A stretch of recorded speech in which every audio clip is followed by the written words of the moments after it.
62ஆம் சங்கீதம். எதுத்தூன் என்னும் ராகத் தலைவனுக்கு உபயோகிக்கப்பட்ட தாவீதின் சங்கீதம்.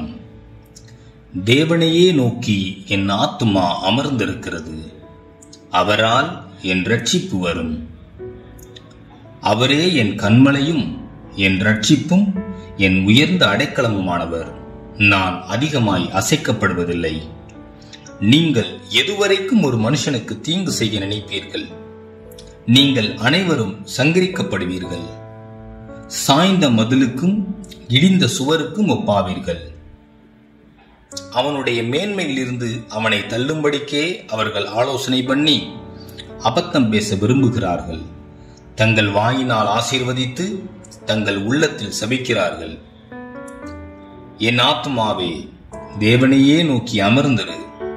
நான் நம்புகிறது அவராலே வரும். அவரே என் கன்மலையும் என் இரட்சிப்பும் என் உயர்ந்த அடைக்கலமும் ஆனவர். நான் அசைக்கப்படுவதில்லை. என் இரட்சிப்பும் என் மகிமையும் தேவனிடத்தில் இருக்கிறது. பலனான என் கன்மலையும் என் அடைக்கலமும் தேவனுக்குள் இருக்கிறது. ஜனங்களே, எக்காலத்திலும் அவரை நம்புங்கள். அவர் சமூகத்தில் உங்கள் இருதயத்தை ஊற்றிவிடுங்கள். தேவன் நமக்கு அடைக்கலமாயிருக்கிறார். கீழ் மக்கள் மாயையும் மேன் மக்கள் பொய்யுமாமே.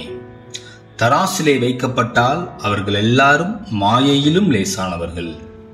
கொடுமையை நம்பாதிருங்கள், கொள்ளையினால் பெருமை பாராட்டாதிருங்கள்.